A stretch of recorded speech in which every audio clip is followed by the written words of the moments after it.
Geography का एक और सीरीज में आपका स्वागत है। आज हम जानेंगे भारत के अक्षांशीय विस्तार के बारे में। अक्षांशीय विस्तार से जो भी प्रश्न बनेगा आपके सामने रखेंगे। आप इसको पहले से भी जानते हैं, लेकिन मैं आपको बताऊंगा जिससे आपका रिवीजन होगा। यहाँ से प्रश्न हर एग्जाम में बनता है और ऐसे भी आपको ज्ञान के लिए ये बात पता होना चाहिए। एग्जाम को तो छोड़िए, ज्ञान के लिए पता होना चाहिए अक्षांशीय विस्तार के बारे में। आप इसको पहले से जानते हैं तो आपका रिवीजन हो जाएगा। अगर आप पहली बार जान रहे हैं तो आपका जरूर इससे ज्ञान में वृद्धि होगा। तो इसलिए आप पूरा वीडियो को देखिए और अपने दोस्तों में भी जरूर शेयर कर दीजिएगा, क्योंकि यहाँ से कई सारे प्रश्न बनते हैं। हमने इसको आपको बताने के लिए विश्व का मैप और भारत का मैप दोनों मैप ले लिया है, जिसकी मदद से इसके बारे में आपको आज हम बताएंगे।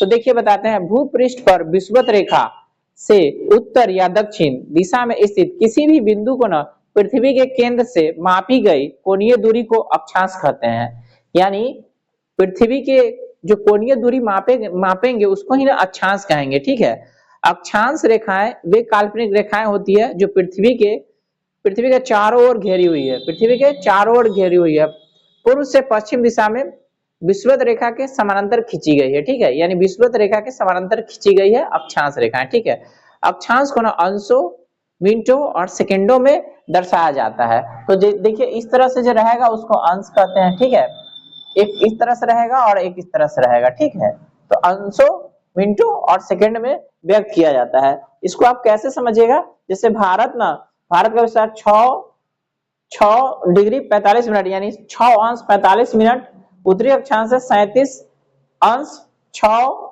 मिनट उत्तरी अक्षांश के बीच है।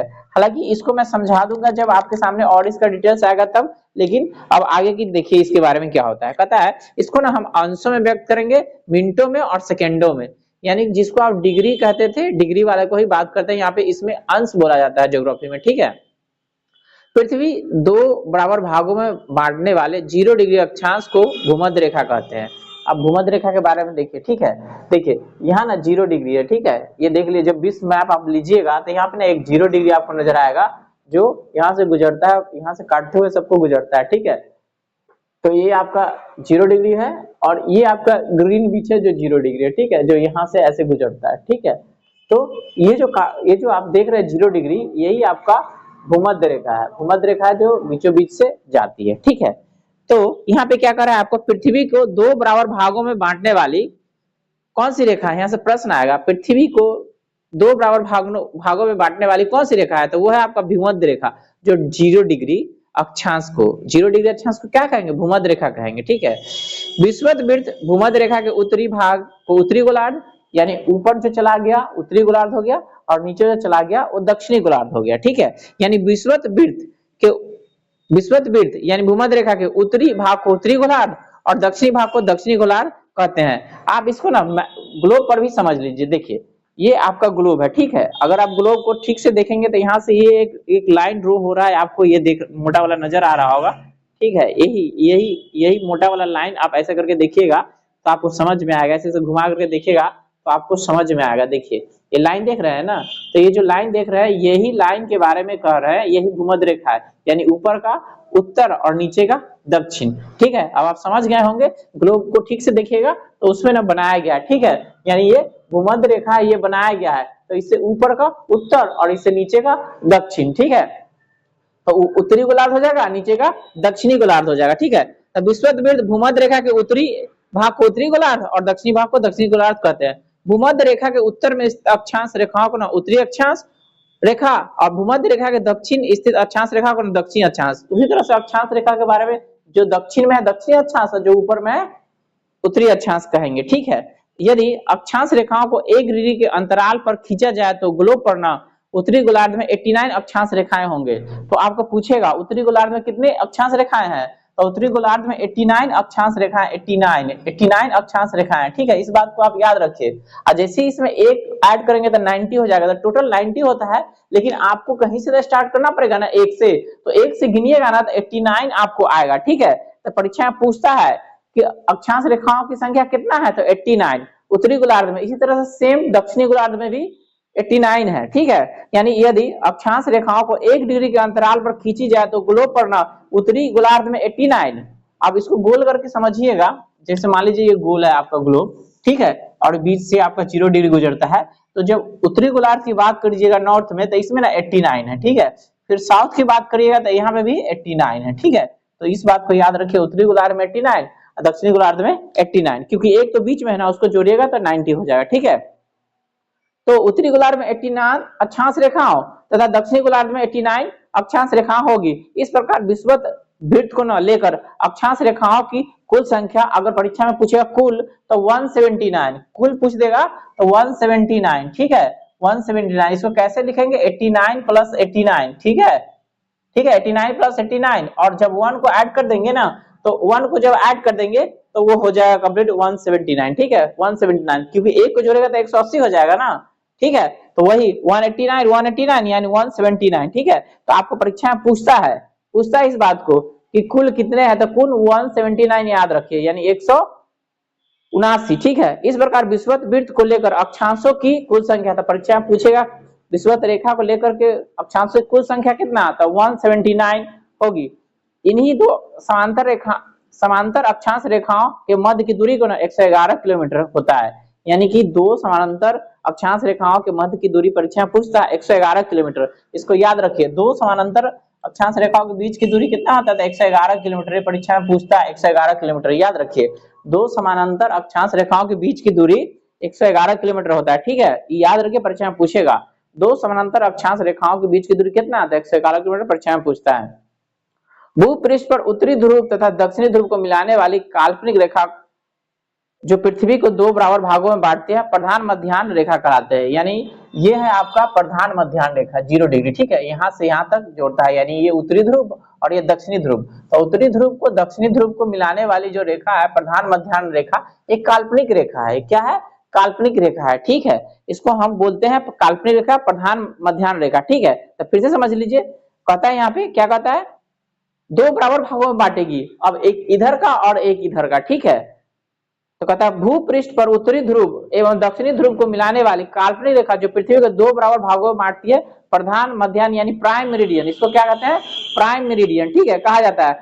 प्रधान यामोत्तर रेखा को 0 डिग्री देशांतर भी कहा जाता है। तो यानी 0 डिग्री देशांतर है, यहाँ पे 0 डिग्री देशांतर है, ठीक है। 0 डिग्री यहाँ पे देशांतर है, आप देख ले सकते हैं यहाँ पे, जहाँ पे मेरा उंगली है यहाँ पे 0 डिग्री देशांतर है, ठीक है। यह रेखा लंदन के ग्रीनविच शहर से गुजरती है। तो आपको प्रश्न बनता है कि 0 डिग्री देशांतर रेखा कहां से गुजरती है, तो लंदन के ग्रीनविच से, ठीक है। लंदन के ग्रीनविच शहर से गुजरती है, इस कारण इसे ना ग्रीनविच मीन टाइम कहते हैं। तो इसीलिए इसका नाम है ग्रीनविच मीन टाइम। परीक्षा में आपको पूछे ग्रीनविच मीन टाइम कौन शहर से गुजरता है, तो आपको याद रखना है लंदन से गुजरता है, ठीक है।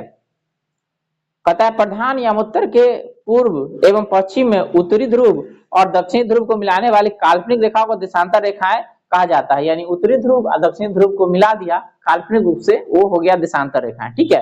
देशांतर रेखाएं समांतर नहीं होती, बिल्कुल सही है, ये समान अंतर पर नहीं होती है, ठीक है। देशांतर रेखाएं समान अंतर पर नहीं होती, ध्रुवों से विषुवत रेखा की ओर बढ़ने पर देशांतर रेखाओं के मध्य की दूरी न बढ़ती जाती है। जब ध्रुव पर रहिएगा, विषुवत रेखा की तरफ बढ़िएगा तो इसके बीच की दूरी न बढ़ती जाएगी, ठीक है। विषुवत रेखा पर देशांतर रेखाओं के बीच की दूरी न, ये भी परीक्षा में पूछता है कि विषुवत रेखा पर देशांतर रेखाओं के बीच की दूरी कितना होता है। तो इसका जो दूरी बढ़ जाता है ना, वो बढ़ जाएगा आपका 111.33 किलोमीटर, ठीक है। तो पहले आपको 111 बताए थे ना, अभी बता रहे 111.33 किलोमीटर।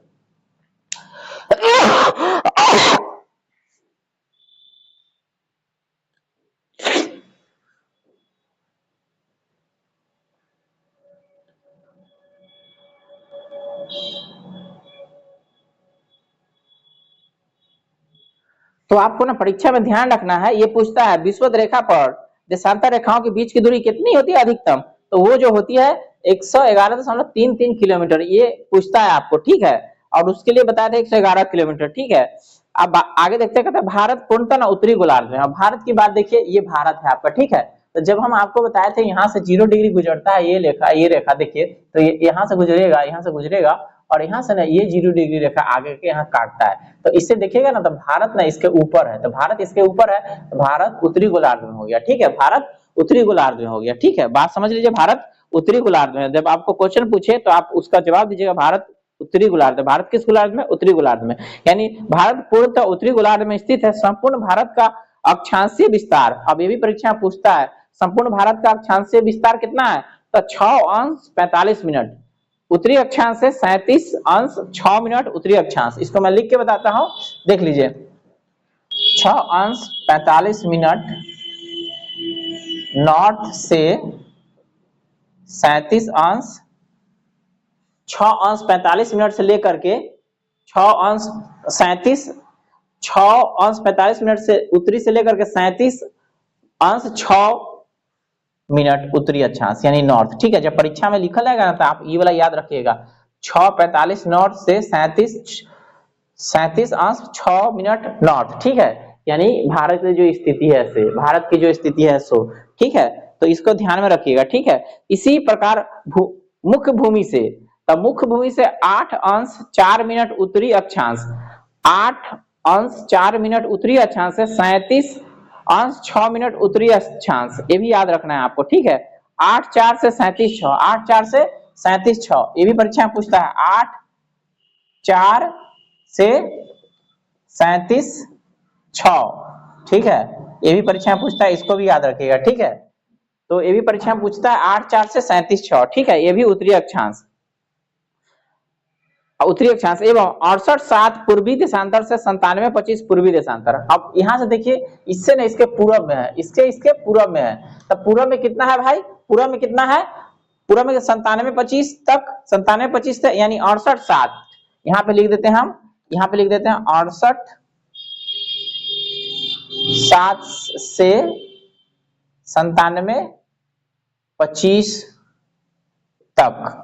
ठीक है, पूर्वी देशांतर तक। अभी पूरब में है तब पूर्वी देशांतर ईस्ट, यहाँ भी ईस्ट होगा। ठीक है, यानी 68 7 ईस्ट से 97 25 ईस्ट मिनट तक। ठीक है, 68 अंश 7 मिनट से ईस्ट से 97 अंश 25 मिनट ईस्ट। ठीक है, यानी पूरब। ये परीक्षा में पूछता है, इसको भी ध्यान रख लीजिए। ठीक है, 68 7 पूर्व देशांतर से 97 25 पूर्वी देशांतर के मध्य स्थित है, यानी फैला हुआ है। उष्णकटिबंधीय क्षेत्र का विस्तार, उष्णकटिबंधीय क्षेत्र का विस्तार 23 डिग्री 23 अंश 30 मिनट उत्तरी एवं दक्षिणी अक्षांश के मध्य है।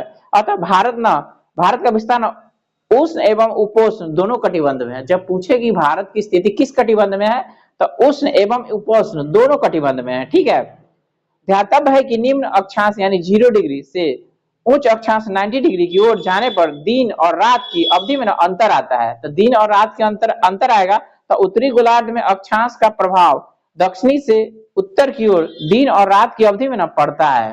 तो आपको याद रखना है कि दिन और रात की अवधि में ना इसी के कारण अंतर होता है। ठीक है, तो अभी जो हम आपको बताएं अक्षांशीय विस्तार, जिसकी जानकारी है और ये जो डाटा लिखे हैं जहां से प्रश्न पूछता है, इस विषय में अगर आपको कोई कंफ्यूजन हो तो आप हमसे पूछ सकते हैं, या फिर आप 2-3 बार देखिएगा तो आपको अच्छी से रिवीजन हो जाएगा। यहाँ से जो भी प्रश्न आएगा ना आपको नहीं फंसेगा। ठीक है, नेक्स्ट हम देखेंगे भारत एवं कर्क रेखा के बीच और जानेंगे वहां से क्या प्रश्न आपके लिए बनता है। फिलहाल इस वीडियो में इतना ही, धन्यवाद।